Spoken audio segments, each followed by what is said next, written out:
എല്ലാവർക്കും നമസ്കാരം. അക്കാഡമിയുടെ ഇക്കണോമിക്സിൻ്റെ അടുത്ത ക്ലാസ്സിലേക്ക് എല്ലാവർക്കും സ്വാഗതം. കഴിഞ്ഞ ദിവസം നമ്മൾ ഫസ്റ്റ് ചാപ്റ്റർ മൈക്രോ എക്കണോമിക്സിലെ ഫസ്റ്റ് ചാപ്റ്റർ തുടങ്ങി വെച്ചു. അതിൽ കുറച്ച് കാര്യങ്ങൾ ഇൻട്രൊഡക്ഷനായിട്ട് കുറച്ച് കാര്യങ്ങൾ പറഞ്ഞു.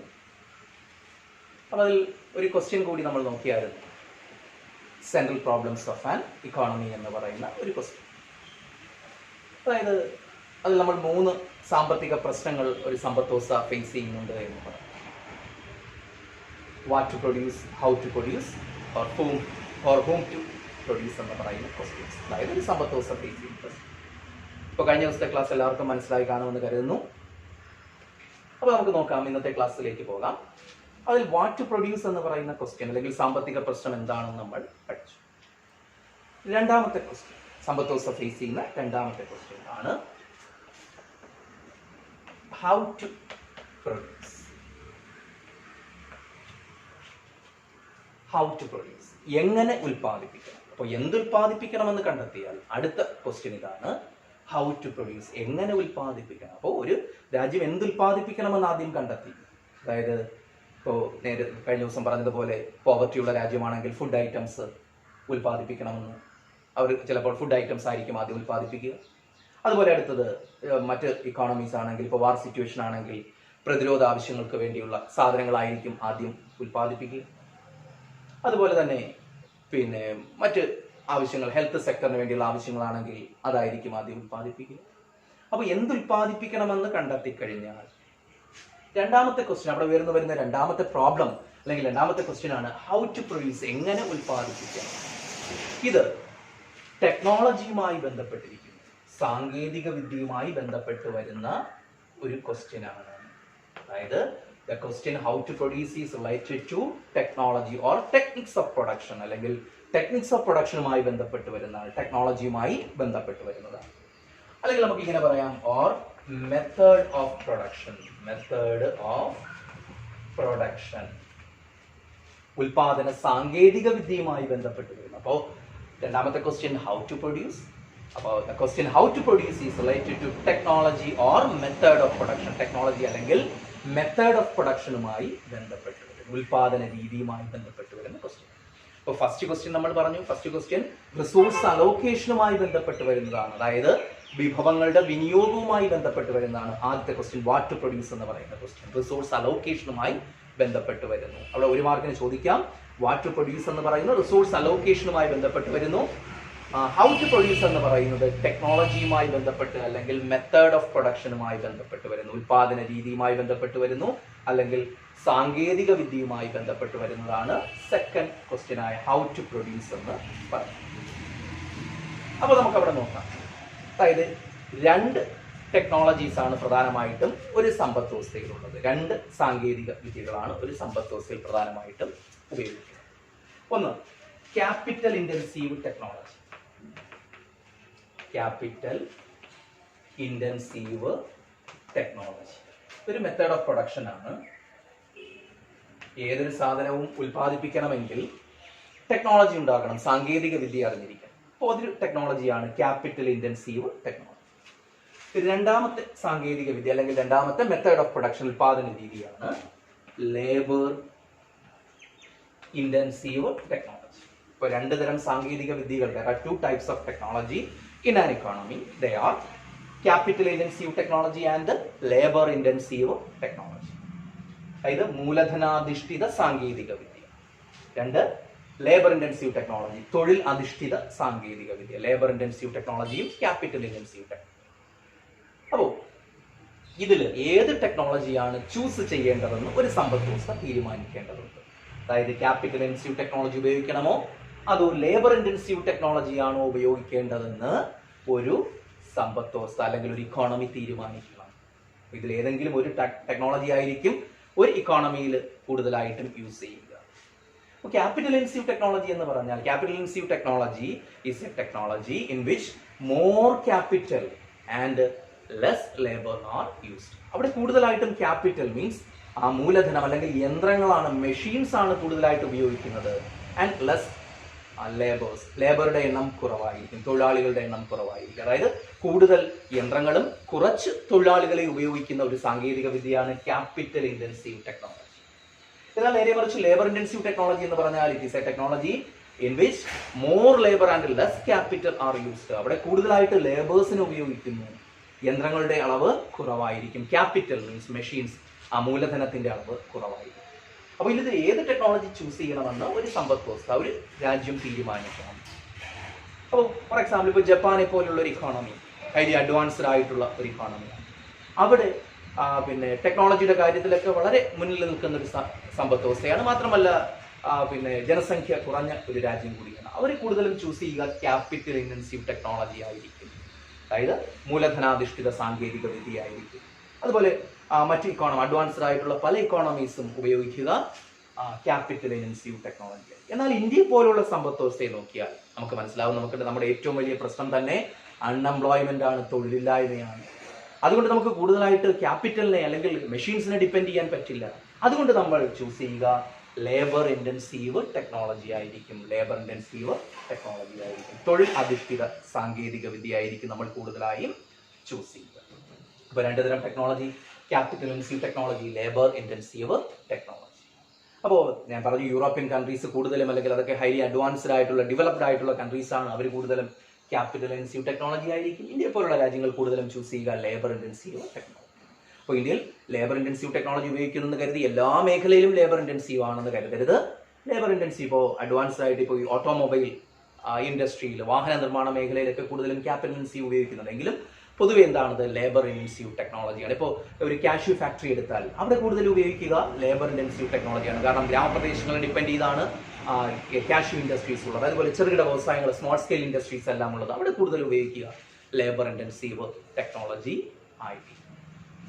അപ്പോൾ ഇതിൽ ഏത് ടെക്നോളജി ചൂസ് ചെയ്യണമെന്ന് അവരെങ്ങനെ കണ്ടെത്തും, എങ്ങനെ സെലക്ട് ചെയ്യുമെന്ന് ചോദിച്ചാൽ അത് ഫാക്ടേഴ്സ് ഓഫ് പ്രൊഡക്ഷന്റെ, അതായത് ലേബറിന്റെയും ക്യാപിറ്റൽ ഉൽപാദന ഘടകങ്ങളുടെ ഫാക്ടേഴ്സ് ഓഫ് പ്രൊഡക്ഷന്റെ, ലേബർ ഇവിടെ രണ്ട് ഉൽപാദന ഘടകങ്ങളെ കുറിച്ചാണ് പറഞ്ഞത്, ലേബറും ക്യാപിറ്റലും, അതായത് തൊഴിലാളികളും യന്ത്രങ്ങളും. അപ്പോൾ ക്യാപിറ്റലിന്റെയും ലേബറിന്റെയും അവൈലബിലിറ്റിയെയും, അപ്പോൾ ഇതിൽ ഏത് ടെക്നോളജി ചൂസ് ചെയ്യണമെന്നുള്ളത് രണ്ട് കാര്യങ്ങളെ ആശ്രയിച്ചിരിക്കുന്നു. ഒന്ന് ലേബറിന്റെയും ക്യാപിറ്റലിന്റെയും അവൈലബിലിറ്റി, ലഭ്യതയെയും, മറ്റൊന്ന് അവയുടെ പ്രൈസിനെയും ആശ്രയിച്ചിരിക്കുന്നു, അതിന്റെ വിലയെയും ആശ്രയിച്ചിരിക്കുന്നു. അതായത് ഒന്ന് ലേബറിന്റെയും ക്യാപിറ്റലിന്റെയും ഫാക്ടേഴ്സ് ഓഫ് പ്രൊഡക്ഷന്റെ അവൈലബിലിറ്റി ഡിപ്പെൻഡ് ചെയ്തിരിക്കുന്നു, മറ്റൊന്ന് ലേബറിന്റെയും ക്യാപിറ്റലിന്റെയും പ്രൈസിനെ ആശ്രയിച്ചിരിക്കുന്നു, വില. ലേബറിന്റെ പ്രൈസ് എന്ന് പറഞ്ഞാൽ ഒരു സാധനത്തിന് പ്രൈസ് ഉള്ളതുപോലെ തന്നെ ലേബറിന് പ്രൈസ് ഉണ്ട്. ലേബറിന്റെ പ്രൈസിനെയാണ് നമ്മൾ വേജ് എന്ന് പറയുന്നത്, വേജ്, വേതനം എന്ന് പറയുന്നത്, അല്ലെങ്കിൽ സാലറി എന്നൊക്കെ പറയുന്ന പോലെ വേജ് ആണ് ലേബറിന്റെ പ്രൈസ് എന്ന് പറയുന്നത്. അപ്പോൾ ഒരു ഇക്കോണമിയിൽ, ഏതൊരു ഇക്കോണമിയിലാണോ ധാരാളം ക്യാപിറ്റൽ ഉള്ളത്, അതുപോലെ ക്യാപിറ്റൽ ചീപ്പായിട്ടുള്ളത്, അല്ലെങ്കിൽ ക്യാപിറ്റലിന്റെ പ്രൈസ് കുറഞ്ഞു നിൽക്കുന്നത്, അവിടെ അവർ ക്യാപിറ്റൽ ഇന്റൻസീവ് ടെക്നോളജി ഉപയോഗിക്കും. ഏതൊരു ഇക്കോണമിയിലാണോ ലേബർ ധാരാളം അവൈലബിൾ ആയിട്ടുള്ളത്, ധാരാളം ലഭ്യമായിട്ടുള്ളത്, അല്ലെങ്കിൽ ലേബർ ചീപ്പായിട്ട്, ഇപ്പോൾ ഇന്ത്യൻ ഇക്കോണമിയെ സംബന്ധിച്ച് നമ്മുടെ ഇക്കോണമിയിൽ ധാരാളം ലേബേഴ്സ് ഉണ്ട്, ലേബേഴ്സിന്റെ അവൈലബിലിറ്റി കൂടുതലാണ്. അതുകൊണ്ടാണ് ഞാൻ ആദ്യമേ പറഞ്ഞത് അവിടെ ലേബർ ഇന്റൻസീവ് ടെക്നോളജിയാണ് നമ്മൾ കൂടുതലും ചൂസ് ചെയ്യുക. കാരണം ലേബേഴ്സിന്റെ അവൈലബിലിറ്റി ഉണ്ട്. മാത്രമല്ല ലേബേഴ്സിന്റെ വേജ്, അല്ലെങ്കിൽ ലേബേഴ്സിന്റെ പ്രൈസ്, വേജ് എന്ന് പറയുന്നത് കമ്പാരിറ്റീവ്ലി ചീപ്പാണ്, മറ്റ് കൺട്രീസിനെ അപേക്ഷിച്ച് കമ്പാരിറ്റീവ്ലി ചീപ്പാണ്. അതുകൊണ്ട് നമ്മൾ കൂടുതൽ ഉപയോഗിക്കുക ലേബർ ഇന്റൻസീവ് ടെക്നോളജി ആയിരിക്കും. ഇതാണ് നമ്മുടെ രണ്ടാമത്തെ സാമ്പത്തിക പ്രശ്നം, ഹൗ ടു പ്രൊഡ്യൂസ് എന്ന് പറയുന്നത്.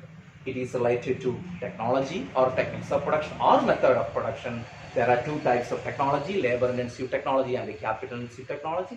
In labor intensive technology, more labors and less capital are used. In capital intensive technology, more capital and less labor are used. പിന്നെ പറഞ്ഞു ലേബറിന്റെയും ക്യാപിറ്റലിന്റെയും, അല്ലെങ്കിൽ ഏത് ടെക്നോളജിയാണ് ഉപയോഗിക്കേണ്ടത് എന്ന് അതിന്റെ അവൈലബിലിറ്റി, ലേബറിന്റെയും ക്യാപിറ്റലിന്റെയും അവൈലബിലിറ്റി, ലഭ്യതയും അതിന്റെ പ്രൈസിനെയും ആശ്രയിച്ചു. ഇതാണ് നമ്മുടെ രണ്ടാമത്തെ സാമ്പത്തിക പ്രശ്നമായ ഹൗ ടു പ്രൊഡ്യൂസ് എന്ന് പറയും. ഹൗ ടു പ്രൊഡ്യൂസ് എന്ന് പറയും. അടുത്തതായി നമുക്ക് മൂന്നാമത്തെ സാമ്പത്തിക പ്രശ്നത്തിലേക്ക് പോകാം. നിങ്ങൾക്കറിയാം മൂന്നാമത്തെ സാമ്പത്തിക പ്രശ്നം ഇതാണ്, for whom to produce. Third one, for whom to produce. ആർക്ക് വേണ്ടി ഉൽപ്പാദിപ്പിക്കണം? ഫോർ ഹൂം ടു പ്രൊഡ്യൂസ്, ആർക്ക് വേണ്ടിയാണ് ഉൽപ്പാദിപ്പിക്കേണ്ടത്? അതായത് first question what to produce and in what quantity, second question how to produce, and third and last one for whom to produce, ആർക്ക് വേണ്ടി ഉൽപ്പാദിപ്പിക്കണം. This question is related to distribution, വിതരണവുമായി ബന്ധപ്പെട്ടിരിക്കുന്നു. ഈ ക്വസ്റ്റ്യൻ ഡിസ്ട്രിബ്യൂഷനുമായി ബന്ധപ്പെട്ടിരിക്കുന്നു.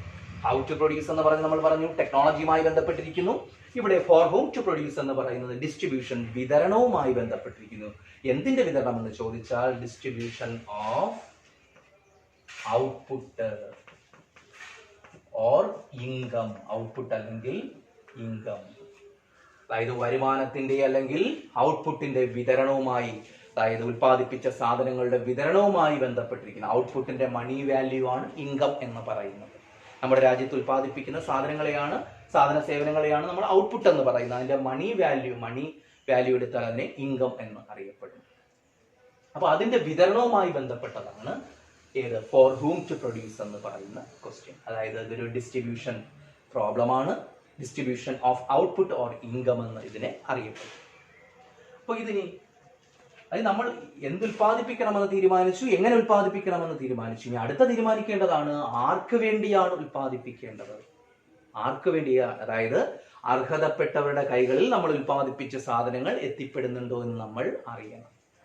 അതുകൊണ്ടാണ് പറയുന്നത് വിതരണവുമായി ബന്ധപ്പെട്ടതാണ് എന്ന് പറഞ്ഞു. അതായത് ഇതിൽ പറയുന്നത് നമ്മുടെ രാജ്യത്ത് ഉൽപ്പാദിപ്പിച്ച സാധന സേവനങ്ങൾ ഫാക്ടേഴ്സ് ഓഫ് പ്രൊഡക്ഷന്റെ ഓണേഴ്സിനിടയിൽ ശരിയായ രീതിയിൽ എത്തിപ്പെടേണ്ടതുണ്ട്. ഉൽപാദന ഘടകങ്ങളുടെ ഉടമകൾക്കിടയിൽ ശരിയായ രീതിയിൽ വിതരണം ചെയ്യപ്പെടേണ്ടതുണ്ട്. കാരണം ഉൽപാദന പ്രക്രിയയിൽ പങ്കെടുക്കുന്നത് ഫാക്ടേഴ്സ് ഓഫ് പ്രൊഡക്ഷൻ ആണ്.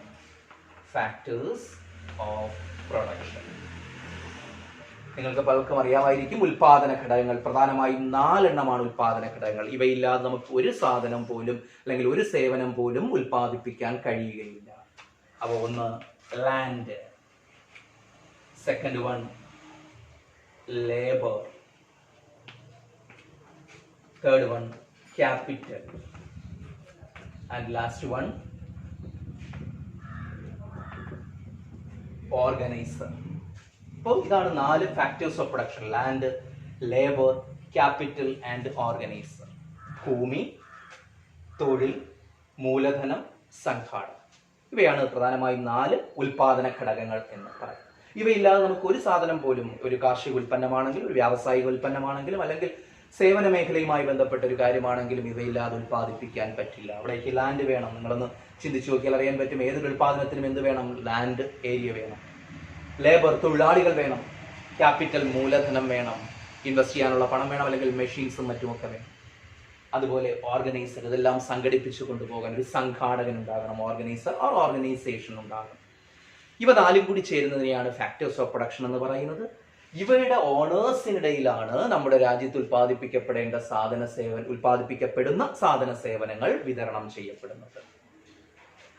അപ്പോൾ ലാൻഡിന് ലഭിക്കുന്ന പ്രതിഫലം, ലാൻഡിന് നമുക്കറിയാം, ലാൻഡിന് കിട്ടുന്ന അല്ലെങ്കിൽ ലാൻഡിന്റെ ഓണറിന് ലഭിക്കുന്ന പ്രതിഫലം നമുക്ക് റെന്റ് എന്ന് പറയാം. റെന്റ് മീൻസ് വാടക. ഇപ്പോൾ നമുക്ക് കുറച്ച് ലാൻഡ് ഉണ്ട്, അത് നമുക്ക് കൃഷി ആവശ്യത്തിന് വേണ്ടി നൽകാം. അല്ലെങ്കിൽ കുറച്ച് കടമുറികളുണ്ട്, അത് വാടകയ്ക്ക് കൊടുക്കാം. അപ്പോൾ നമുക്ക് അവിടെ ലാൻഡിന് റെന്റ് ലഭിക്കും. ലേബറിന് കിട്ടുന്ന പ്രതിഫലമാണ്, നേരത്തെ പറഞ്ഞിരുന്നു, വേജസ്, വേതനം ലഭിക്കും. അതുപോലെ ക്യാപിറ്റലിന് ലഭിക്കുന്ന പ്രതിഫലമാണ് ഇൻട്രസ്റ്റ്. ഓർഗനൈസർക്ക് പ്രോഫിറ്റ്, ലാഭം. അപ്പോൾ ഈ 4 ഫാക്ടേഴ്സ് ഓഫ് പ്രൊഡക്ഷൻ, അതിന്റെ ഓണേഴ്സിന് ലഭിക്കുന്ന പ്രതിഫലമാണ് ലാൻഡിന് റെന്റ്, ലേബറിന് വേജസ്, ക്യാപിറ്റലിന് ഇൻട്രസ്റ്റ്, ഓർഗനൈസർക്ക്, ഇതെല്ലാം ഓർഗനൈസ് ചെയ്യുന്ന ആൾക്ക് പ്രോഫിറ്റ്. അപ്പോൾ ഇത്തരത്തിൽ 4 രൂപത്തിൽ നോക്കുക. നമ്മുടെ ഔട്ട്പുട്ട് ഇങ്ങനെ 4 രൂപത്തിൽ, അല്ലെങ്കിൽ നമ്മുടെ രാജ്യത്തെ ഇൻകം, ടോട്ടൽ ഇൻകം 4 രൂപത്തിൽ, റെന്റ്, വേജസ്, ഇൻട്രസ്റ്റ്, പ്രോഫിറ്റ്, ഇങ്ങനെ 4 രൂപത്തിൽ ഫാക്ടേഴ്സ് ഓഫ് പ്രൊഡക്ഷന്റെ ഉടമകൾക്കിടയിലേക്ക് വിതരണം ചെയ്യപ്പെടും. ഇപ്പൊ നമ്മളൊരു സ്ഥാപനത്തിൽ ജോലിക്ക് പോകും. അപ്പോൾ നമ്മൾ അവിടെ കൊടുക്കുന്ന ഒരു ഫാക്ടർ ഓഫ് പ്രൊഡക്ഷൻ ഉണ്ട്, നമ്മുടെ ലേബർ ഫോഴ്സ് നൽകിയിട്ടാണ് അവർ നമുക്ക് വേജസ് നൽകുന്നത്, വേതനം നൽകുന്നത്, നമ്മുടെ ലേബർ നൽകുന്നു അവിടെ. അപ്പോൾ നമ്മൾ അവിടെ കൊടുക്കുന്ന ഫാക്ടർ ഓഫ് പ്രൊഡക്ഷൻ ആണ് ലേബർ, അല്ലെങ്കിൽ ലേബർ ഫോഴ്സ് എന്ന് പറയുന്നത്. അതിനവരൊരു പ്രൈസ് നമുക്ക് നൽകുന്നുണ്ട്, ആ പ്രൈസ് ആണ് വേജസ് എന്ന് പറയുന്നത്. അല്ലെങ്കിൽ ലാൻഡ് ഉണ്ടെങ്കിൽ ലാൻഡ് മറ്റാവശ്യങ്ങൾക്ക് നൽകിയാൽ നമുക്ക് റെന്റ് ലഭിക്കും. ക്യാപിറ്റൽ ഉണ്ടെങ്കിൽ അത് കൊടുത്താൽ നമുക്ക് ഇൻട്രസ്റ്റ് ലഭിക്കും. ഇല്ലെങ്കിൽ ഇതെല്ലാം ഓർഗനൈസ് ചെയ്യുകയാണെങ്കിൽ, ഒരു പ്രൊഡക്ഷൻ പ്രോസസ് നമുക്ക് നടത്തിക്കൊണ്ട് പോവുകയാണെങ്കിൽ, ഓർഗനൈസ് ചെയ്യുകയാണെങ്കിൽ നമുക്ക് അവസാനം പ്രോഫിറ്റ് കിട്ടും. അപ്പോൾ ഈ 4 രൂപത്തിൽ നമ്മുടെ രാജ്യത്ത് ഉള്ള ടോട്ടൽ ഔട്ട്പുട്ട് അല്ലെങ്കിൽ ടോട്ടൽ ഇൻകം ഈ 4 രൂപത്തിൽ നമുക്കിടയിലേക്ക് ഇങ്ങനെ വിതരണം ചെയ്യപ്പെടുന്നു. ചിലപ്പോൾ നമുക്ക് വേജസ് ആയി ലഭിക്കും, ചിലപ്പോൾ റെന്റ് ആയിട്ട് ലഭിക്കും. ഇങ്ങനെ പല രൂപത്തിൽ നമുക്ക് ലഭിച്ചുകൊണ്ടിരിക്കുന്നു. ഈ വിതരണത്തെയാണ് ഫോർ ഹൂം ടു പ്രൊഡ്യൂസ് എന്ന് പറയുന്ന ക്വസ്റ്റ്യൻ പരിഹരിക്കുക, അതിലൂടെ നമ്മൾ പരിഹരിക്കപ്പെടുന്നത്. അതുകൊണ്ടാണ് ആദ്യം പറഞ്ഞത് ഇതൊരു ഡിസ്ട്രിബ്യൂഷൻ പ്രോബ്ലം. ഇത് ശരിയായ രീതിയിൽ റെന്റ്, വേജസ്, ഇൻട്രസ്റ്റ്, പ്രോഫിറ്റ് ഇത് ശരിയായ രീതിയിൽ വിതരണം ചെയ്യപ്പെട്ട് കഴിഞ്ഞാൽ നമുക്ക് ഫോർ ഹൂം ടു പ്രൊഡ്യൂസ് എന്നതിനുള്ള ഉത്തരം കണ്ടെത്താൻ സാധിക്കും. ഇങ്ങനെ ഫാക്ടേഴ്സ് ഓഫ് പ്രൊഡക്ഷൻ ഇടയിൽ ശരിയായ രീതിയിൽ നമ്മുടെ total output, wages, rent, interest, profit ഈ രൂപത്തിൽ വിതരണം ചെയ്യപ്പെടുന്നതിന് നമ്മളൊരു പേര് പറയും ഫങ്ഷണൽ ഡിസ്ട്രിബ്യൂഷൻ ഓഫ് ഔട്ട്പുട്ട് എന്ന് അറിയപ്പെടുന്നു. ഇതിനെ അറിയപ്പെടുന്നു ഫങ്ഷണൽ ഡിസ്ട്രിബ്യൂഷൻ ഓഫ് ഔട്ട്പുട്ട് എന്ന് അറിയപ്പെടുന്നു. ഫങ്ഷണൽ ഡിസ്ട്രിബ്യൂഷൻ ഓഫ് ഔട്ട്പുട്ട് എന്ന് അറിയപ്പെടുന്നു. അപ്പോൾ ഈ ഔട്ട്പുട്ട്, നമ്മുടെ രാജ്യത്ത് ഉൽപ്പാദിപ്പിക്കുന്ന ഔട്ട്പുട്ട് നമ്മുടെ ലാൻഡില് ലേബർ, ക്യാപിറ്റൽ, ഓർഗനൈസർ എന്നീ ഫാക്ടേഴ്സ് ഓഫ് പ്രൊഡക്ഷന്റെ ഓണേഴ്സിനിടയിൽ റെന്റ്, വേജസ്, ഇൻട്രസ്റ്റ്, പ്രോഫിറ്റ് ഈ രൂപത്തിൽ വിതരണം ചെയ്യപ്പെടുന്നു. അതിന് നമ്മൾ വിളിക്കുന്ന പേരാണ് ഫങ്ഷണൽ ഡിസ്ട്രിബ്യൂഷൻ ഓഫ് ഔട്ട്പുട്ട്. ഉൽപ്പന്നത്തിന്റെ അല്ലെങ്കിൽ ഇൻകത്തിന്റെ പ്രവർത്തനപരമായ വിതരണം എന്ന് അറിയപ്പെടുന്നു. അപ്പോൾ എക്സാമിന് ചോദിക്കാം what is mean by functional distribution of output. അതെന്ന് പറയുന്നത് distribution of output among the owners of factors of production in the form of rent, wages, interest and profit. അപ്പോൾ functional distribution of output means distribution of national output or national income among the owners of factors of production in the form of rent, wages, interest and profit. ഇതിനെയാണ് functional distribution of output എന്ന് പറയുന്നത്. ഇത്രയുമാണ് നമ്മളുടെ ഒരു സമ്പത്ത് വ്യവസ്ഥ face ചെയ്യുന്ന പ്രധാനപ്പെട്ട സാമ്പത്തിക പ്രശ്നങ്ങൾ എന്ന് പറയുന്നത്. അതായത് കഴിഞ്ഞ ദിവസം നമ്മൾ 2 പറഞ്ഞു, വാട്ട് ടു പ്രൊഡ്യൂസ്, അതുപോലെ ഹൗ ടു പ്രൊഡ്യൂസ് പറഞ്ഞു. മൂന്നാമത്തെ ക്വസ്റ്റ്യൻ നമ്മളിപ്പോൾ പഠിച്ചു, for whom to produce. It is related to distribution of output or income. ഇതിനോടൊപ്പം ചേർന്ന് വരുന്ന മറ്റൊരു ക്വസ്റ്റ്യൻ ആണ്, how can we solve the central problems of life. ഇത് നമുക്ക് എങ്ങനെ സോൾവ് ചെയ്യും? സാമ്പത്തിക പ്രശ്നം എന്തൊക്കെയാണെന്ന് നമ്മൾ പരിചയപ്പെട്ടു. What to produce, how to produce, for whom to produce എന്നാണെന്ന് പരിചയപ്പെട്ടു. ഇത് നമുക്ക് എങ്ങനെ സോൾവ് ചെയ്യാൻ സാധിക്കും, എങ്ങനെ പരിഹരിക്കാൻ സാധിക്കും? How can we solve the central problems. ഈ സെൻട്രൽ പ്രോബ്ലംസ് എങ്ങനെ സോൾവ് ചെയ്യാൻ സാധിക്കും? ഇതിനോടൊപ്പം ചേർന്ന് വരുന്ന മറ്റൊരു ക്വസ്റ്റ്യൻ കൂടിയാണ് how can we solve the central problems. അപ്പോൾ നമുക്ക് നോക്കാം. അതായത് നമ്മൾ ആദ്യം നോക്കുന്നത് നമ്മുടെ വേൾഡ് ഇക്കോണമി, നമ്മുടെ ലോക സമ്പദ് വ്യവസ്ഥയെ പ്രധാനമായും 3 തിരിക്കാം. അതായത് 3 ഇക്കണോമിക് സിസ്റ്റംസ് ആയിട്ട് തിരിക്കാം. അതായത് നമ്മുടെ ലോക സമ്പദ് വ്യവസ്ഥയിൽ 3 തരം സാമ്പത്തിക വ്യവസ്ഥിതികളാണ്. നിങ്ങൾ കൊച്ചു ക്ലാസ്സിലെ അത് പഠിച്ചിട്ടുള്ളതാണ്. അതായത് ഒന്ന് ക്യാപിറ്റലിസ്റ്റ് ഇക്കോണമി,